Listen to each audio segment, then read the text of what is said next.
Models of classroom management. हमने generally classroom management approaches की बात की है। हमने इससे पहले जो है वो मुख्तलिफ एस्पेक्ट्स की बात की है क्लासरूम मैनेजमेंट के। अब हम देखते हैं कि ऐसे कौन से मॉडल्स हैं क्लासरूम मैनेजमेंट के जिनका इस्तेमाल करके हम एक बेहतर मैनेजमेंट को तश्कील दे सकते हैं। लेकिन पहले आइए देखते हैं that why do we need models, different models in the classroom. पहली बात तो ये है कि टीचर्स के लिए ये जानना जरूरी है कि जो डिसरप्टिव बिहेवियर है that disengages a child from effective teaching and learning. It is very important to understand that disruptive behaviors must not occur in the classroom, because if they occur in the classroom, they not only affect one single child who disrupts the behavior, but it affects the entire classroom ambience.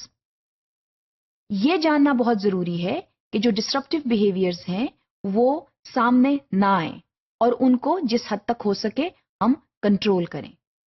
Teachers को seriously जो है वो disruptive behaviours को control करना चाहिए, क्योंकि disruptive behaviour से ना वो खुद ठीक तरह से पढ़ा सकते हैं और ना स्टूडेंट्स ठीक तरह से सीख सकते हैं। तो जो डिसरप्टिव बिहेवियर्स हैं उनको शुरू में ही पकड़ लेना बहुत जरूरी है और इसके साथ साथ there have to be proper consequences of certain disruptive behaviours. Teachers जो हैं वो बहुत फ्रस्ट्रेट हो जाते हैं अगर उनका जो लेसन है वो कामयाब नहीं होता।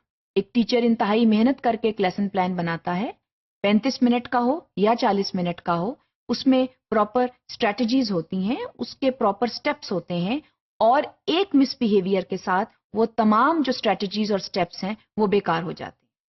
तो the entire lesson can be wasted, बिल्कुल वेस्ट हो जाता है at the onset of a slight misbehaviour. So it is extremely important to have a personal philosophy of management. Her teacher जो है वो मैनेजमेंट को मुख्तलिफ तरीकों से देखता है and it is okay, it is perfectly fine to have your own personal philosophy of classroom management. लेकिन ये जानना बहुत जरूरी है कि जो मैनेजमेंट है that should be considered an important happening in the classroom. आमतौर पर जैसे हमने पहले बात की, जो टीचर्स हैं उनके नजदीक lesson is important, lesson planning is important, delivery of the content is important, but what recedes is classroom management. Classroom management जो है वो किसी भी टीचिंग एंड लर्निंग का एक अहम हिस्सा है और हर टीचर जो है उसका एक अपना तरीका होता है मैनेजमेंट इश्यूज को सॉल्व करने का। हम मैनेजमेंट अप्रोचेस की बात कर चुके हैं और ये देख चुके हैं कि it has a broad canvas, एक अथॉरिटेरियन टीचिंग स्टाइल से लेकर एक परमिसिव टीचिंग स्टाइल जो है, ये एक ब्रॉड कैनवस के ऊपर मुख्तलिफ जो है अप्रोचेस और स्टाइल्स आ जाते हैं जो कि टीचर बरूए कार लाता है मैनेजमेंट इश्यूज को रिजॉल्व करने के लिए। लेकिन ये देखना बहुत जरूरी है कि टीचर जो है वो इस चीज को देखे और इस चीज को कंसिडर करे that management is an important part of a classroom happening. Students should also realize the same.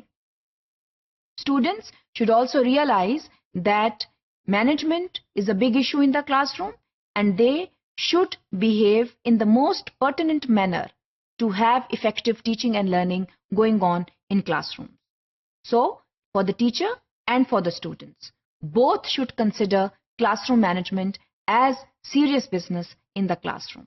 Only then proper behavior patterns can emerge. Only then proper school cultures can be maintained.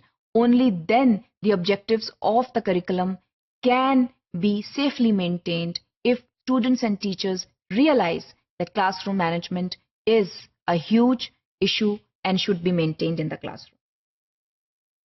Models of classroom management क्या हैं? हम इन models के ऊपर तफसीली बात करेंगे, लेकिन अभी यहां मैं आपको बताती चलूं कि कितनी टाइप्स ऑफ मॉडल्स हैं जिन पर हम बात करेंगे। सबसे पहले तो हम असर्टिव डिसिप्लिन के बारे में बात करेंगे। ये एक मॉडल है जिसके बारे में हम तफसीली बात करेंगे। दूसरा, logical consequences, this is another model of classroom management.